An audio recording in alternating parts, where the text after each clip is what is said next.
Hello students, welcome to DCM classes. Today we'll be solving the next 20 questions, the next 10 questions which were asked in actually JEE Main 2021 September 1 evening shift. तो जिस तरह से हमने पिछले वाली class में भी जो 10 क्वेश्चंस थे वो सॉल्व कर लिए थे, तो आपको daily previous year question solve करने चाहिए इस पीरियड में, because your examination has been shifted to June. तो यहाँ पे इसको सॉल्व करते रहिए, अपनी प्रैक्टिस को अच्छे से करते रहिए, और भी मैं क्वेश्चंस लेके आऊँगा फ्यूचर में जिनको आपको देखते रहना चाहिए और प्रैक्टिस करते रहना चाहिए।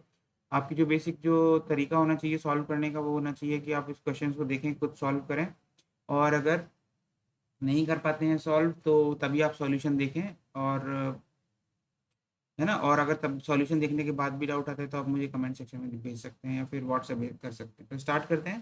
तो the question is the following plot shows magnetization M versus magnetic field H and magnetic susceptibility C versus temperature T graph. तो एक्चुअली में क्या होता है कि एक्चुअली में हमें ये पता होता है कि जो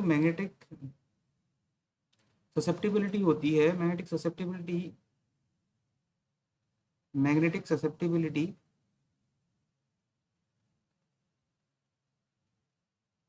is actually independent of temperature.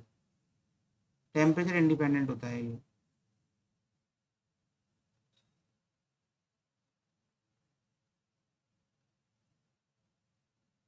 Temperature पे डिपेंड नहीं करता, इट इज टेम्परेचर इंडिपेंडेंट।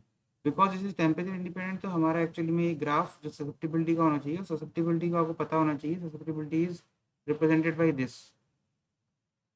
तो दूसरी चीज क्या है कि अगर हम यहाँ पर मैग्नेटाइजेशन देखते हैं तो magnetization is what, magnetization is actually में defined as, this is actually में डायरेक्टली प्रोपोर्शनल होता है मैग्नेटाइजिंग फील्ड के। अब एक्चुअली आप यहाँ पर क्या है, यहाँ पर मुझे आपको समझाना पड़ेगा कि होता क्या है मैग्नेटाइजेशन। मैग्नेटाइजेशन अगर आप देखें तो अगर मैंने ये आपको ये मैग्नेटिक मटेरियल बनाया है, अगर मैंने, तो इसमें अगर मान लीजिए मैंने यहाँ पर एक मैग्नेटिक फील्ड अप्लाई की इस तरीके से, यहाँ से मैग्नेटिक फील्ड अप्लाई हो रही है और ये इस तरह से जा रही है, ये मटेरियल में से होती हुई जा रही है। तो यहाँ पर क्या होगा कि यहाँ पर इस एक्चुअली में जो according to Lenz law magnetic field इधर से इधर जा रही है, तो इसका मतलब यहाँ पर इस फील्ड को जो मैग्नेटाइजेशन होगा इस मटेरियल में, मैग्नेटिक मटेरियल के अंदर, वो इसके अपोजिट होगा। मतलब कि जो मैग्नेटिक फील्ड जो इसकी थ्रू मैग्नेटिक मटेरियल के थ्रू जो क्रिएट होगी, वो मैग्नेटिक फील्ड इस डायरेक्शन में होगी, इस डायरेक्शन में, मतलब सॉरी इस डायरेक्शन में, मतलब ऐसे, this field will be in this direction, नीचे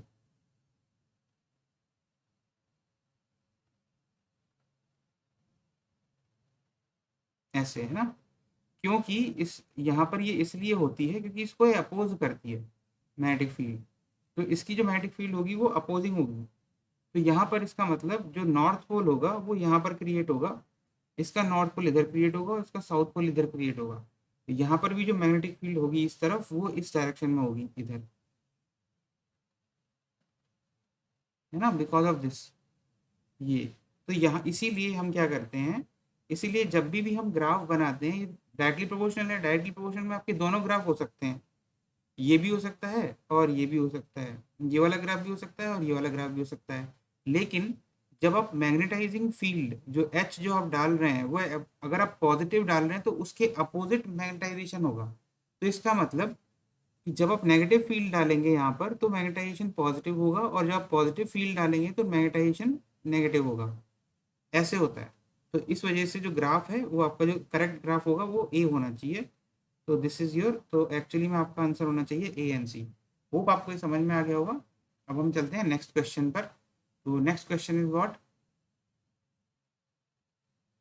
next question is this, a glass tumbler having the inner depth of 17.5 centimeter, this is your inner depth, inner depth is this 17.5 centimeter, ये आपको दिया हुआ है, और is kept on a table, this is kept actually kept on a table,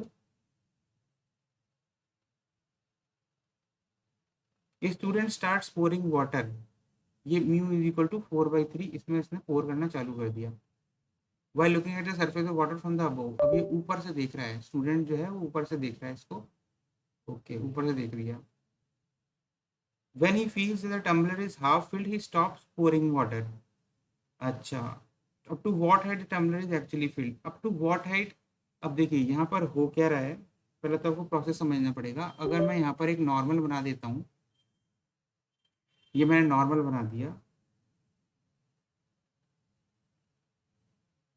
अब यहाँ पर जब भी आपके पास होगा क्या कि जब भी यहाँ पर आपके पास ये लाइट ऐसे जा रही है, सपोज ये ऐसे लाइट जा रही है, तो ये लाइट जो है ना रिफ्रैक्ट होके ऐसे चली जाती है।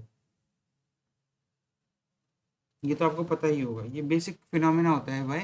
बिकॉज ऑफ रिफ्रैक्शन ऐसा होता है, क्योंकि ये जो ये सरफेस होता है इस पे एंगल्स का स्नेल्स लॉ की वजह से ऐसा होता है। तो एक्चुअली में जो डेप्थ डेप्थ जो ओरिजिनल डेप्थ जो नीचे है, वो डेप्थ यहाँ दिखती है, ओ डैश। एक्चुअली में ये होता है, लाइट नीचे से आ रही है तो यहाँ पर दिखती है। अब क्या है कि उसको दिख रहा है कि ये जो बाहर से जो आदमी देख रहा है उसको ये दिख रहा है कि ये जो ग्लास है ये हाफ फिल्ड हो गया है। मान लीजिए ग्लास हाफ फिल्ड में यहाँ पर जो डेप्थ जो कवर हुई है वो मान लीजिए एक्स, एक्चुअल डेप्थ जितना भरा है उसने वो एक्स हुई है। मतलब कि होना क्या चाहिए, होना ये चाहिए कि ग्लास हाफ फिल्ड, मतलब ये जो हाइट है जब वो देख रहा है यहाँ पर, तो पानी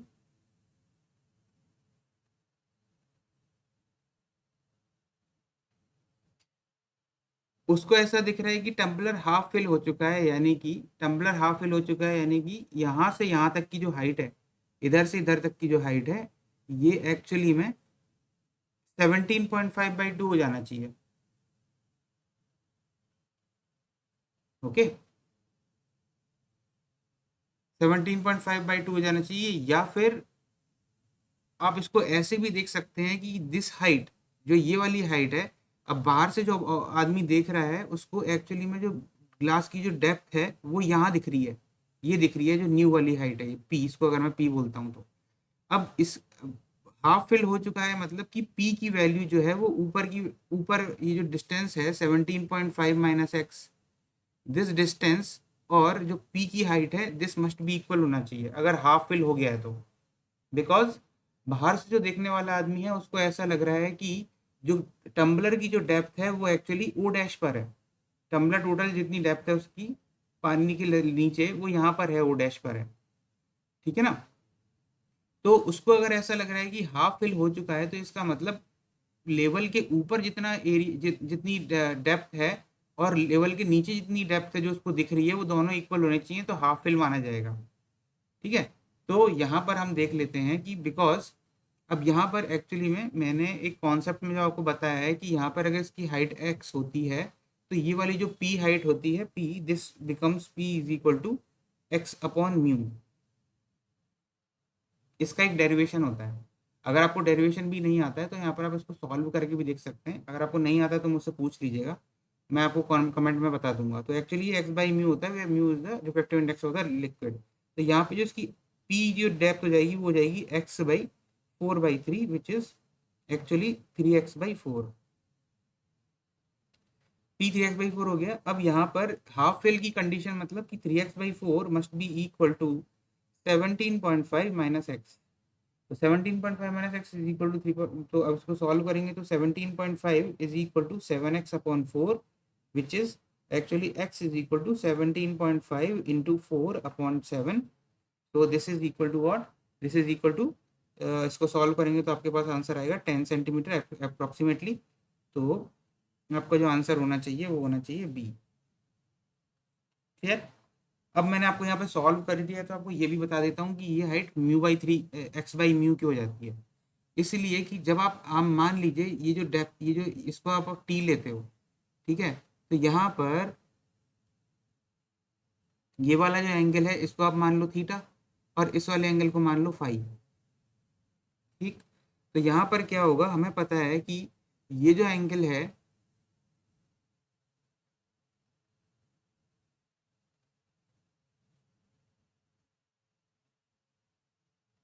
this angle will also be phi, है ना? दिस एंगल इज थीटा, तो इसका मतलब this angle is theta. Okay, तो यहाँ पर हम इस सरफेस पर जब हम वो लगाएंगे sine i by sine r, Snell's law, तो sine theta by sine phi will be equal to 1/म्यू। इसको क्योंकि थीटा और म्यू फाई स्मॉल है तो हम इसको लिख सकते हैं tan theta upon tan mu tan phi is equal to one upon mu. Tan theta is what? Tan theta is equal to t upon x, this is t upon x.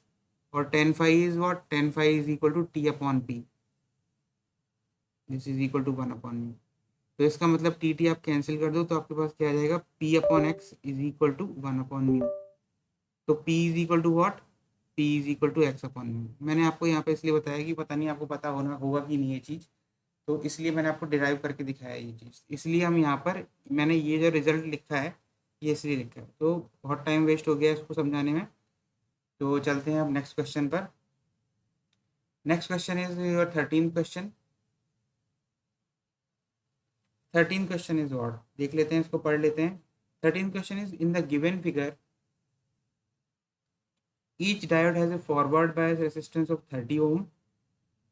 जो forward bias जो resistance है वो 30 ओम है। And infinite resistance in reverse bias the current I1 will be what? Okay, अब यहाँ पर क्या है कि रिवर्स बायस में जो इसका रेसिस्टेंस, रिवर्स बायस में कौन कौन से रेसिस्टेंस है? तो यहाँ पर अगर आप देखोगे तो एक तो ये रिवर्स बायस में है।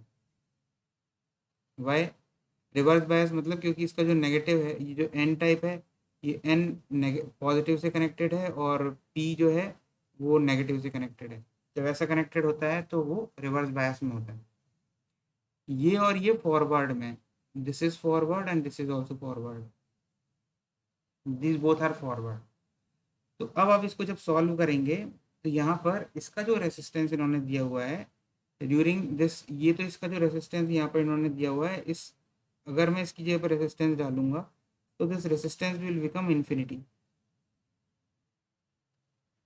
तो इसका मतलब इसमें से तो फ्लो होगा नहीं करंट। तो अगर मैं यहाँ पर इसका इक्विवेलेंट सर्किट बनाऊं तो मेरा इक्विवेलेंट सर्किट क्या बनेगा? दिस 130 ओम, फॉरवर्ड बायस में 30 ओम रेसिस्टेंस है किसी भी एक डायोड का, तो वो 30 ओम हो जाएगा।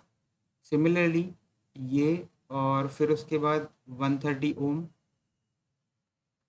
प्लस 30 ओम रेसिस्टेंस, इन दोनों को कनेक्ट कर देते हैं। नीचे क्या होगा? नीचे यहाँ पर ये रेसिस्टेंस जो है ये हो गया आपका इनफाइनाइट, और दूसरा हो गया आपका 130 ओम रेसिस्टेंस। अब ये कनेक्टेड हैं आपके पॉजिटिव टर्मिनल से और नेगेटिव टर्मिनल से और 20 ओम रेसिस्टेंस से। ओके, अब इनफाइनाइट रेसिस्टेंस है तो इसका मतलब यहाँ से तो करंट जाएगा नहीं I0, तो आप इसको हटा सकते हैं, इस वाले चैनल को ही हटा सकते हो आप। ये और ये, this and this, this and this, they both are in parallel.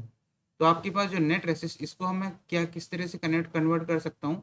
This is same as 160 one six parallel में, यानी कि 160 इंटू 160 अपॉन 320 आर इक्वलेंट ऊपर वाले का, यानी कि ये क्या हो गया? 80, आर इक्वलेंट 80 ओम हो गया। तो यहाँ पर आपका जो नेट रेसिस्ट यहाँ पर जो कन्वर्ट होके जो वो बना है, वो बना सर्किट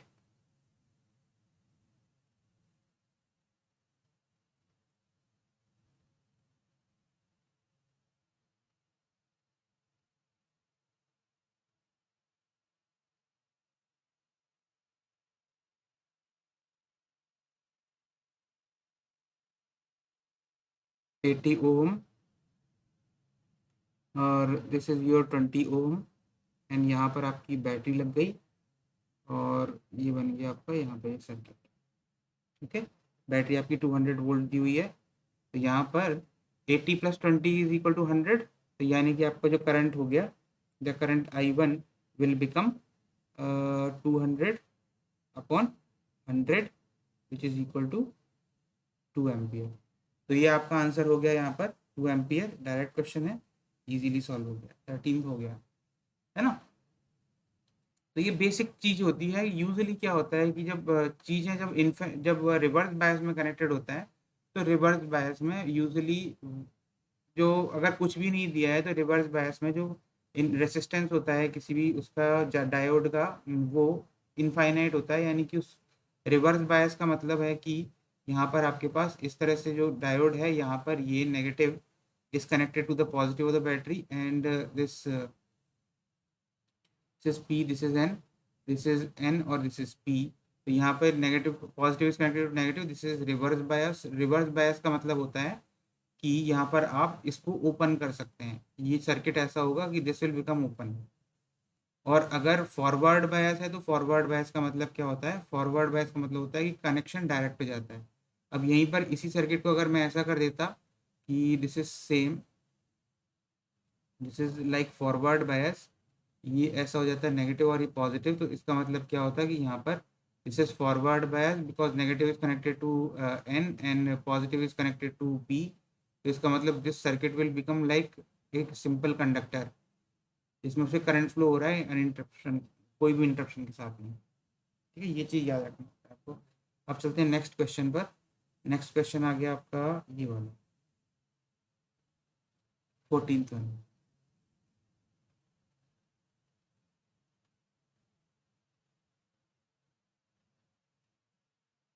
करीब 15th वन है ये तो। 15th one, this question is: an object of mass m is being moved with a constant velocity under the action of an applied force of 2 Newton in along a frictionless surface with the following surface provide the correct applied force versus distance graph। Force versus distance graph आपको दिखाना है। तो यहाँ पर force versus distance graph के लिए अब पहले तो हम इसका डायग्राम बना लेते हैं। दिस इज योर डायग्राम, ये है, ये है और ये है। अब यहाँ पर आपके पास एक ऑब्जेक्ट रखा हुआ है, सॉरी,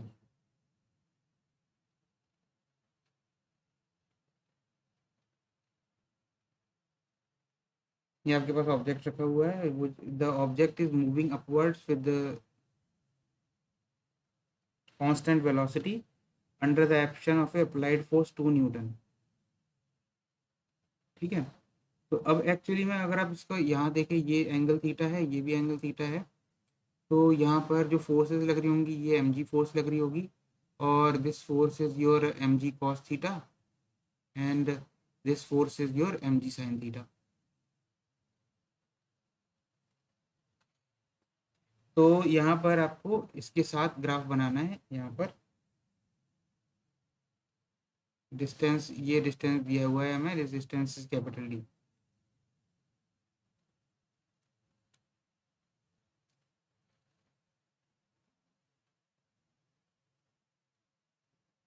तो अब एक्चुअली में क्या होगा कि जब यहाँ पर फर्स्ट हाफ का जो मोशन होगा, यानी कि ए से लेके जो बी तक का जो मोशन होगा, उसमें एफ क्या होगा, एफ इज इक्वल टू, अब एक्चुअली में ये ऐसे दिया हुआ है object of mass is being move with a constant velocity.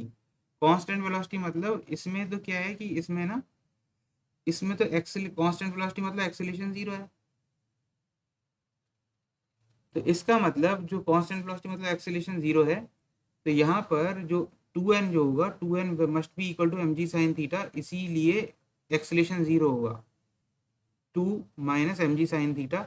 Actually this will be equal to M है, लेकिन क्योंकि हमें क्वेश्चन में दिया हुआ है कि वेलोसिटी इज कांस्टेंट, तो इसका मतलब कि your acceleration must be zero. Why? Because acceleration is given by D V by D T. Acceleration is constant mean acceleration zero, velocity constant है, इसका मतलब एक्सेलेरेशन जीरो होगा। तो इसका मतलब ये दोनों इक्वल होने चाहिए।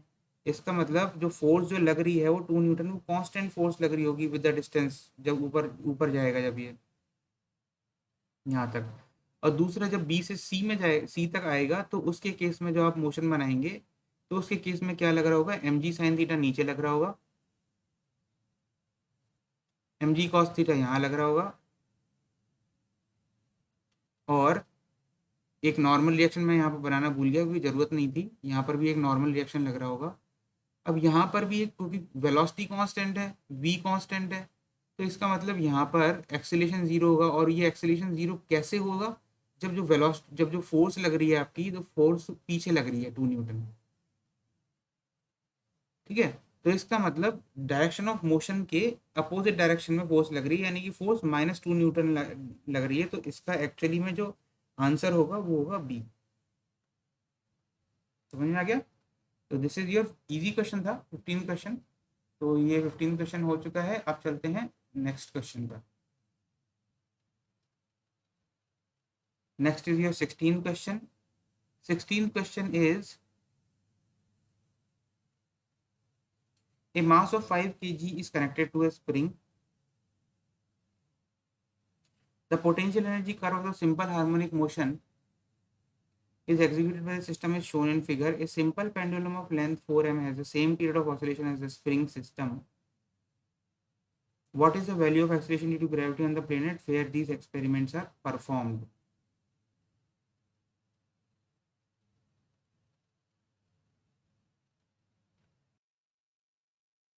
अब ये भी बहुत इजी क्वेश्चन है, क्योंकि हमें पता है कि जब भी पहले तो मैं डायग्राम बना के दिखा देता हूँ आपको। स्प्रिंग मास सिस्टम जब होता है, मैंने यहाँ पे इजी स्प्रिंग मास सिस्टम लिया है। इजी स्प्रिंग मास सिस्टम है जब आपके पास कोई एक ऑब्जेक्ट रखा होता है और ये ऑब्जेक्ट एक्चुअली में कनेक्टेड है स्प्रिंग से।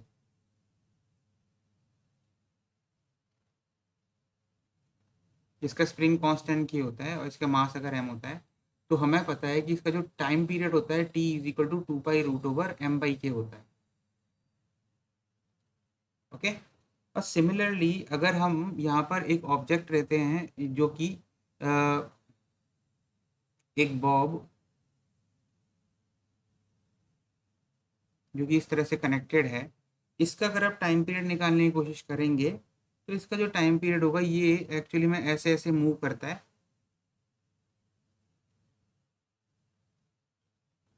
ना, ऐसे ऐसे मूव करता है ऊपर नीचे। तो इसमें क्या होता है, ये इस तरीके से मूव करता है ऐसे और इस तरीके से। तो यहाँ पर क्या होगा कि इसका जो टाइम पीरियड होता है, इसका time period is given by T is equal to 2 pi root over L/G। बहुत इजी क्वेश्चन है ये। तो गिवन क्या है हमें क्वेश्चन में कि this in this question the length is given, this length is equal to 4 metre. Mass जो बॉडी की जो मास है, this mass is equal to 5 kg।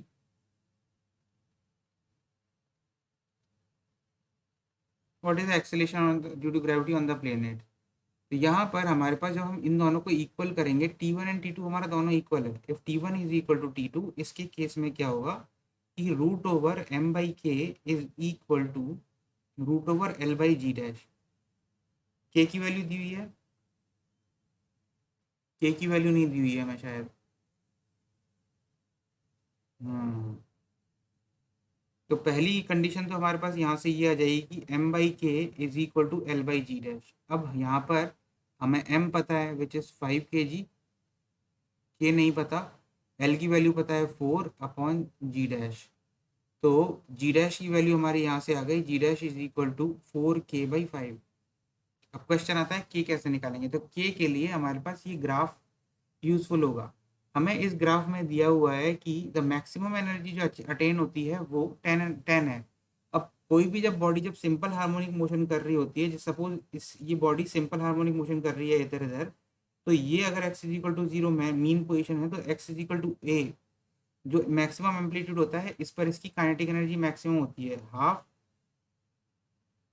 ka² इज the U max potential energy which is given to be 10 joule. तो 10 is equal to half into K into a² दिया हुआ है। और ये जो एम्पलीट्यूड है हम यहाँ से निकाल सकते हैं कि the amplitude which is 2 meter है ना, ये मीन पोजीशन है। एक्स इज इक्वल टू 0 आपकी 2 मीटर पर मीन पोजीशन है, और इसके चारों तरफ ये मूव कर रहा है, इधर और इधर दोनों तरफ 2 के इधर उधर मूव कर रहा है। ठीक है ना। तो यहाँ पर आपके पास क्या हो गया, तो हाफ इंटू के इंटू 2²। तो यहाँ पर आने आपके पास क्या हो जाएगा, K is equal to 10/2 which is equal to 5। तो के की वैल्यू आपकी 5 आ गई। तो यहाँ पर आप क्या करोगे कि जी डैश की वैल्यू निकालने के लिए 4 इंटू 5/5 करोगे, तो 5 कैंसिल हो गया, तो जी डैश की वैल्यू आपकी 4 हो गई, 4 मीटर पर सेकेंड स्क्वायर। तो जी की वैल्यू 4 है इस क्वेश्चन में, 4 मीटर पर सेकेंड स्क्वायर। आपका क्वेश्चन सॉल्व हो चुका है। 16 क्वेश्चन सॉल्व हो गया। अब चलते हैं नेक्स्ट क्वेश्चन पर। 17। अब 17 क्वेश्चन में क्या दिया हुआ है? 17 question, a capacitor is connected to a 20 volt battery through a resistance of 10 ohm. यानी कि आपको पहले सेटअप बना के दिखा देता हूँ मैं। The setup is,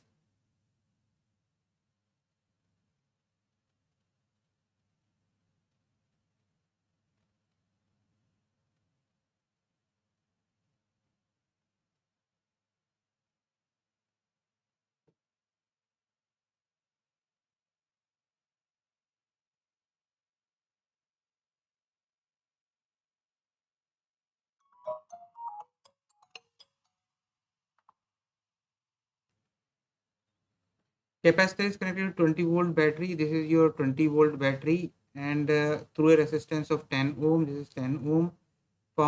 It is found that the potential difference across the capacitor rises to 2 volt in, इसका कैपेसिटेंस हम C मान लेते हैं। It rises to 2 volt in 1 millisecond, 1 microsecond। तो यहाँ पर क्या होगा कि एक्चुअली में ये चार्जिंग ऑफ डिस्चार्जिंग ऑफ, ये एक्चुअली में आरसी सर्किट है। तो ये आरसी सर्किट है, तो आरसी सर्किट में एक्चुअली में दो चार्जिंग ऑफ द कैपेसिटर होता है। अगर किसी भी इंस्टेंट पर क्यू है तो इसकी जो रिलेशन होती है वो ये होती है, Q is equal to Q not into 1 minus E power minus T upon R C. अब यहाँ पर मैं डिराइव नहीं करूंगा, क्योंकि डिराइव करूंगा तो फिर ये बहुत लंबा हो जाएगा। डेरिवेशन अगर आपको नहीं पता है तो आप मुझसे पूछ सकते हैं, है ना, उसमें। फिर R is actually my resistance, C is the capacitance of the capacitor, Q is the charge at the capacitor at time t equal to infinity, जब वो फुल्ली चार्ज हो जाता है। तो यहाँ पर Q is equal to Q not into one. अब Q is equal, अब यहाँ पर अगर मैं C से डिवाइड कर दूँ इज इक्वल टू, तो यहाँ से क्या हो जाएगा, into 1 minus E power minus T by R C. तो इसका मतलब V इज इक्वल टू, मैं लिख सकता हूँ V is equal to V not into 1 minus E power minus T by R C, where Q is the charge on Q at time t, और Q naught is the charge on Q at t is equal to infinity। R ये वो वाला resistance है जब इसको हम R मानते हैं, this is the voltage V, तो हम वोल्टेज V मानते हैं। तो यहाँ पर V is equal to V not into 1 minus E power minus T by R C हो गया। अब ये दिया हुआ है कि ये वोल्टेज हमारे पास 2 वोल्ट पहुँच जाता है, जबकि 20 volt battery originally connected battery थी। तो वो जब फुल्ली चार्ज हो जाएगा time T equal to infinity पर, तो ये आर का रेसिस्टेंस हट जाता है। तो फुल्ली चार्ज जब हो जाता है तो ये वोल्टेज अक्रॉस द बैटरी जो होता है वो total voltage across the capacitor होता है। तो यानी कि ये V not is equal to 20 volt हो गया into 1 minus E power minus time क्या दिया हुआ है हमें, 1 माइक्रो सेकेंड दिया हुआ है। तो यहाँ पर हम 1 माइक्रो सेकेंड रख देते हैं। 1 into 10 power minus 6 by resistance क्या दिया हुआ है हमें, रेसिस्टेंस 10 ओम दिया हुआ है, और सी की वैल्यू नहीं दी हुई है। तो एक्चुअली में हमारे पास क्या हो गया, ये 18 is equal to 18 by 20 is equal to e power minus 10 power minus 7, sorry 10 power minus 7 upon c हो गया। तो यहाँ पर 18/20 हो गया, यानी कि ई पावर, इसको अगर मैं बोलूँ तो e power 10 power minus 7 upon C is equal to 20/18, जिसको मैं 10/9 भी लिख सकता हूँ। This is equal to 10/9। तो यहाँ पर 10 power minus 7 upon C is equal to l n of 10/9। अब इस वाले क्वेश्चन में एक्चुअली में एल एन 10/9 की वैल्यू आपको दी हुई है। तो इसमें यहाँ पर आप क्या करेंगे, 10 power minus 7 upon C is equal to 0.105, 0.105। तो यहाँ पर C is equal to 1/0.105 into 10 power minus 7, which is actually में जब आप इसको सॉल्व करेंगे तो ये आएगा आपका 0.95 इंटू 10 पावर माइनस 6, यानी कि 0.95 माइक्रोकुलम। यानी कि आपका जो आंसर होना चाहिए, आंसर होना चाहिए बी। क्लियर, इजीली सॉल्व हो गया। तो यहाँ पर अब चलते हैं नेक्स्ट क्वेश्चन पर। नेक्स्ट क्वेश्चन है आपका 18th क्वेश्चन।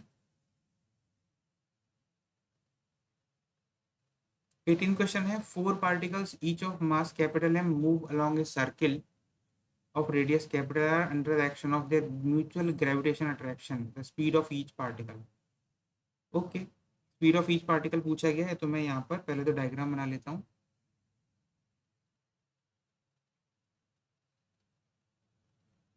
ये मैंने यहाँ पर डायग्राम बना लिया। अब यहाँ पर मैं क्या करूँगा, यहाँ पर किसी भी एक पार्टिकल को एज्यूम कर लेता हूँ, दिस इज योर पार्टिकल। इस पर जो टोटल फोर्स है, एक फोर्स तो यहाँ पर इधर लग रही होगी, सॉरी,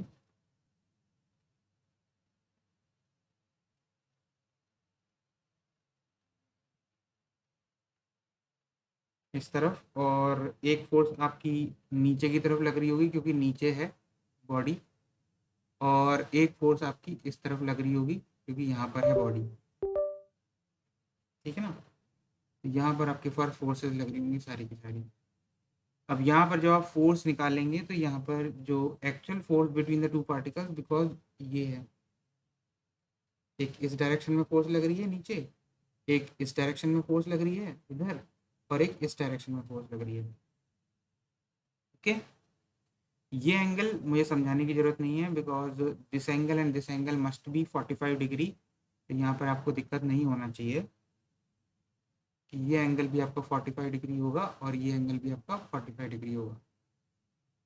ओके, अब ये F1 है, ये F2 है और ये F3 है।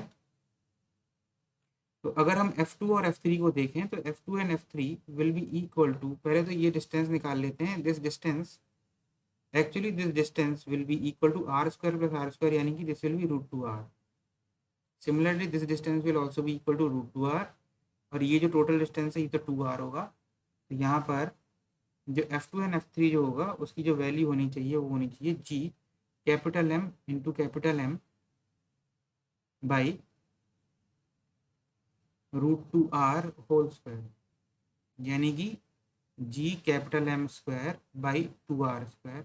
ये आपकी फोर्सेस हैं F2 एंड F3। और F1 की जो वैल्यू होनी चाहिए, F1 will be equal to G capital M square by 2r whole square, because distance, एक पार्टिकल यहाँ पर है, इन दोनों के बीच का जो डिस्टेंस है वो 2r है। This r and this r, this r plus this r, है ना। तो ये आ गया G capital M square by 4r square. अब आपको बस क्या करना है, रिजल्टेंट लेना है। F2 और F3 का जो परपेंडिकुलर कंपोनेंट होगा ये इस डायरेक्शन में, ये वाला और ये वाला कंपोनेंट ये एक दूसरे को कैंसिल करेंगे बिकॉज ये इक्वल है। तो यहाँ पर आपको इन दोनों के नेट रिजल्टेंट लेना है इस डायरेक्शन में, F1 की डायरेक्शन में। तो F2 cos 45 plus F3 cos 45 plus F1 आपकी नेट फोर्स हो गई। This must be equal to M into V square by R, because ये यहाँ पर क्या कर रहा है, ये यहाँ पर एक्चुअली में सर्कुलर मोशन कर रहा है अबाउट द सेंटर। ये सेंटर है, इस सेंटर के अबाउट, दिस सेंटर के अबाउट ये सर्कुलर मोशन कर रहा है। ठीक है ना,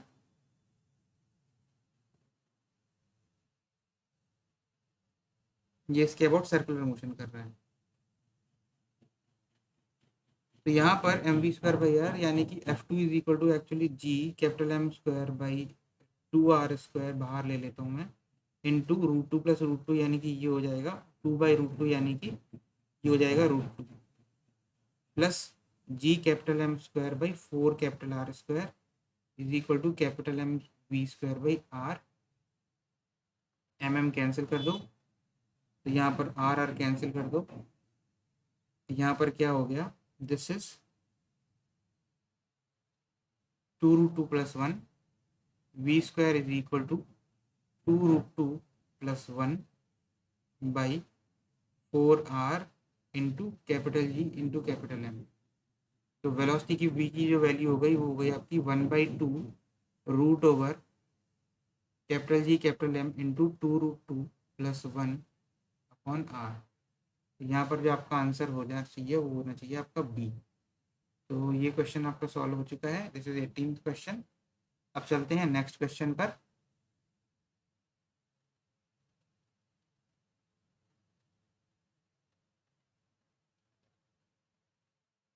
Next question is the electric field of a plane electromagnetic wave propagating through a non-magnetic medium is given by this.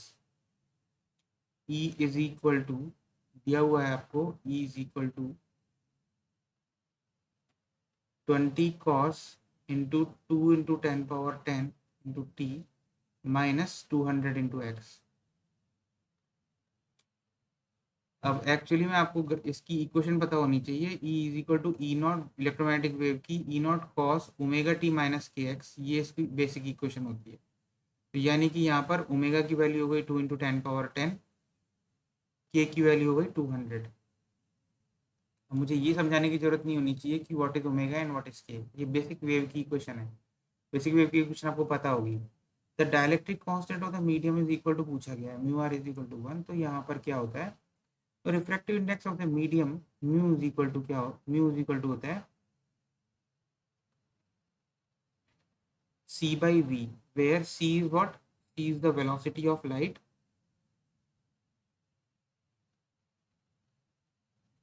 in vacuum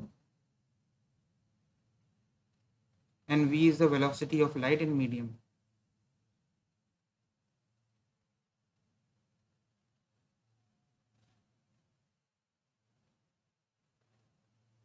तो ये हो गया।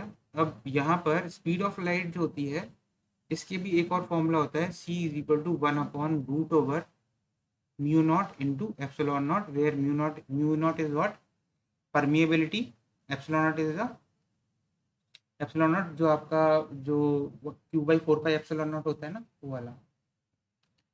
तो 1/म्यू नॉट एप्सिलॉन नॉट ये बेसिक फॉर्मूला होता है, c इज इक्वल टू 1/म्यू नॉट एप्सिलॉन नॉट। और अगर मैं वेलोसिटी बोलूँ किसी भी मीडियम में, तो v इज इक्वल टू आपका होगा 1/√ओवर म्यू इंटू एप्सिलॉन, किसी भी मीडियम में।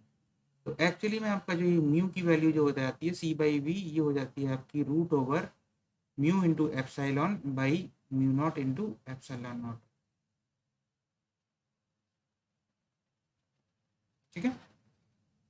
तो अब इसको अगर हम देखेंगे कि म्यू इज इक्वल टू, यहाँ पर क्या हो गया, म्यू इज इक्वल टू √ओवर mu epsilon by mu not epsilon not, यानी कि this will be equal to mu r into epsilon r, because mu r is what, mu r is given as mu by mu naught and epsilon r is given by epsilon naught। ये basic सब फॉर्मूले हैं basic इसके electromagnetic wave के। तो यहाँ पर mu R epsilon आ गया। अब हमें एक्चुअली में क्वेश्चन में दिया है mu are is equal to 1, तो म्यू इज इक्वल टू क्या हो गया, √ओवर एप्सिलॉन आर हो गया, क्योंकि हमें यहाँ पे ये दिया हुआ था कि mu are is equal to 1 है, epsilon r is equal to 1। Speed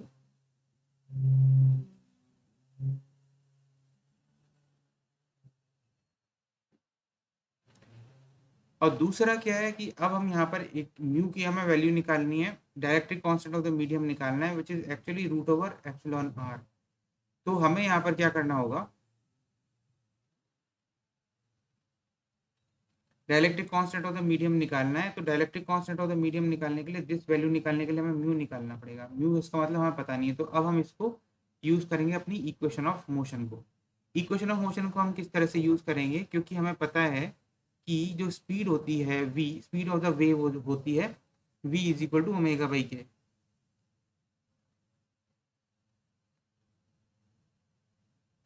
v is equal to omega by k होता है। तो यहाँ पर हमारी जो वेलोसिटी हो जाएगी वो हो गई 2 इंटू 10 पावर 10 अपॉन 200। तो यहाँ पर आपका क्या हो गया, 10 पावर 8 मीटर पर सेकेंड हो गया आपकी वेलोसिटी। ठीक। और velocity of light in vacuum क्या होती है, वो होती है 3 इंटू 10 पावर 8 मीटर पर सेकेंड। तो यहाँ पर जो म्यू की वैल्यू है, म्यू की वैल्यू एक्चुअली हमने ऑलरेडी इस गिवन कंडीशन से, वेव की इक्वेशन से हमने निकाल ली है, which is equal to 3 into 10 power 8 upon 10 power 8 which is equal to 3। यहाँ पर 3 म्यू की वैल्यू आप निकाल चुके हो 3, तो 3 इज इक्वल टू √ओवर एप्सिलॉन आर। तो इसका मतलब जो एप्सिलॉन आर की जो वैल्यू है, वो एप्सिलॉन आर की वैल्यू होगी 9, which is actually asked in your question. Dielectric constant of the medium पूछा गया है, dielectric constant, this is epsilon r पूछा गया है, ठीक है। तो इसमें कुछ ये बेसिक फॉर्मूले होते हैं, ये फॉर्मूला है velocity of light, velocity of electromagnetic wave, omega t minus k x होता है। तो एक्चुअली में आप इसको निकालते कैसे हो, जब इसको इस इक्वेशन को डिफरेंशिएट करोगे तो k v minus omega is equal to zero आएगा, यानी कि v is equal to omega by k आता है। तो इससे आती है ये वाली इक्वेशन वेलोसिटी की। तो ओमेगा और के आपको पता है, क्वेश्चन में दिया है तो वेलोसिटी आपने निकाल ली। Speed of light in any vacuum, ये कांस्टेंट वैल्यू होती है हमेशा के लिए, एक वैल्यू गिवन होती है। ये वाले जो फॉर्मूले हैं ये आपको फॉर्मूले याद रखने पड़ेंगे। ये वाले जो फॉर्मूले मैंने लिखे हैं, ये this formula and this formula, ये बेसिक स्पीड ऑफ लाइट के फॉर्मूले होते हैं किसी भी मीडियम में। जिस मीडियम का जो परमिटिविटी और डाइलेक्ट्रिक कांस्टेंट म्यू नॉट और एप्सिलॉन नॉट होता है, रिलेटिव टू परमिटिविटी म्यू और नॉर्मल परमिटिविटी म्यू और डाइलेक्ट्रिक कांस्टेंट एप्सिलॉन होता है किसी भी दूसरे मीडियम में। ओके, ये क्वेश्चन सॉल्व हो चुके हैं। अब लास्ट क्वेश्चन पे चलते हैं, लास्ट क्वेश्चन सॉल्व कर लेते हैं। 20 there are two infinite long wires, current carrying conductors, so they're held at right angle to each other, so they're common and meet at origin as shown in the figure. The ratio of current in both conductors is 1:1. The magnetic field at point P is what? अच्छा, तो दो wire आपको दिए हुए हैं, एक तो ये और एक ये। तो यहाँ पर आप क्या करोगे, इस वायर को मैं थोड़ा सा और एक्सटेंड कर देता हूँ, ये इन्फिनिटी तक जा रहा है। तो एक्चुअली में दिस एंगल जो इन्फिनिटी से बहुत दूर से आ रहा है, तो ये एंगल तो एक्चुअली ये 90 डिग्री होगा अप्रॉक्सीमेटली। सिमिलरली दिस एंगल जो यहाँ से आ रहा है, ये एंगल भी आपका 90 डिग्री होगा। जब वायर बहुत लंबा होता है तो उसको हम 90 डिग्री लेते हैं। आप 90 डिग्री क्यों ले रहे हैं, क्योंकि हमें पता होता है कि जो एक बेसिक फॉर्मूला होता है, because if a wire is there, यहाँ पर ये वायर है, तो इस वायर की वजह से जो पॉइंट पी पर जो मैग्नेटिक फील्ड होती है, this is your point P. अब इस पॉइंट पी पर जो मैग्नेटिक फील्ड होती है,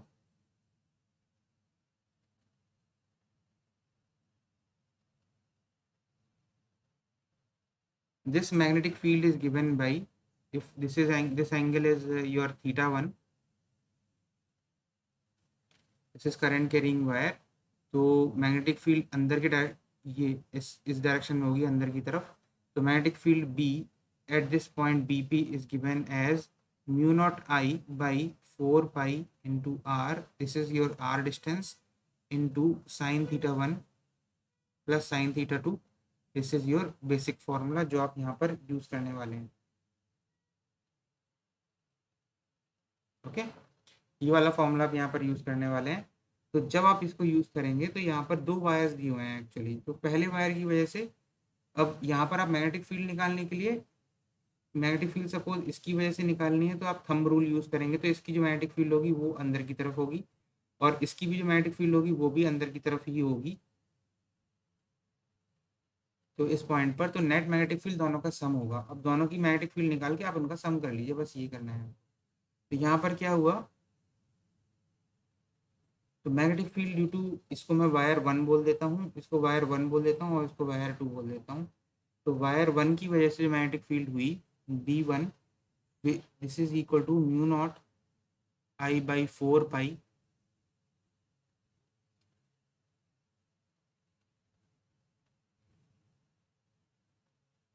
into x into sine θ2 plus sine 90, ठीक है। और B2 की वैल्यू जो हो गई वो हो गई आपकी mu not I by 4 pi y into sine θ1 plus sine 90 हो गया, ठीक है। This is your y distance, this is your x distance, this distance is your root over x square plus y square। तो similarly this distance is x, this distance is y। तो यहाँ पर मुझे लगता नहीं आपको कोई दिक्कत आएगी, because this is equal to mu not I by 4 pi x into sine θ2 is what, sine θ2 is y upon root over x square plus y square, y upon root over x square plus y square plus 1।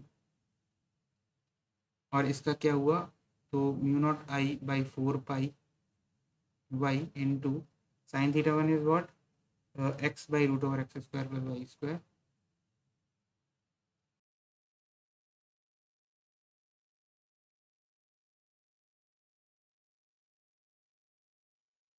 तो यहाँ पर x by root over disturbance हो गया था, x by x square plus y square plus one.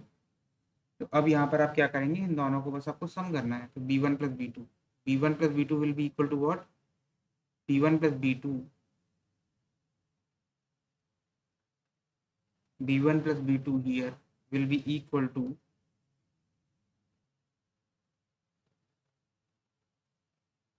Mu not I by 4 pi x,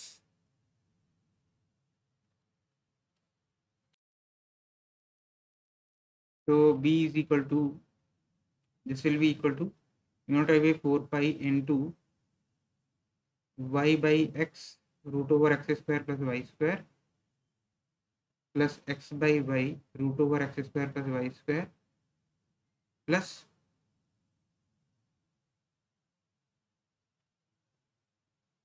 2।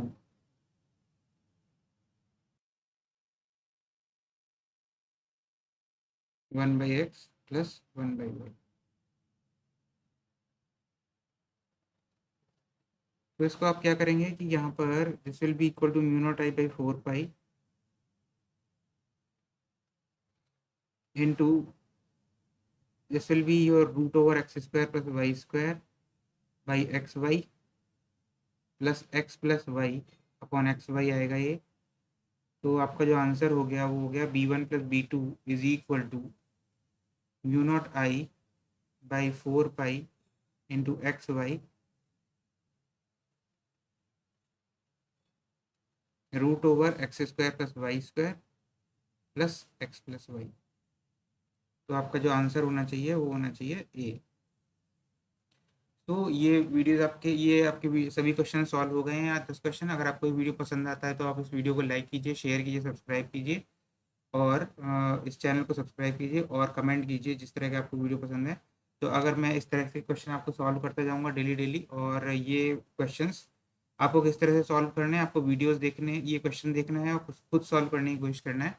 और अगर आपसे नहीं हो पाता है तो आप उसको सॉल्यूशन देखिए, और अगर आप खुद से हो जाता है तो उसका सॉल्यूशन इसलिए देखिए कि आपका अगर मेथड सेम है या डिफरेंट है। अगर डिफरेंट मेथड है, उससे आपका आंसर नहीं भी आया है, आपने यूज़ करने किया है क्वेश्चन मेथड को, लेकिन आपका आंसर नहीं आया है, तो आप मुझे मुझे सेंड कर सकते हैं, मैं आपको बता दूंगा कि इसमें क्या मिस्टेक की है आपने, है ना। क्योंकि आपकी खुद की सॉल्विंग ज़्यादा स्ट्रांग होनी चाहिए, जितनी ज़्यादा स्ट्रांग आपकी सॉल्विंग होगी उतनी ही आप अच्छा परफॉर्म करोगे जेईई मेन में।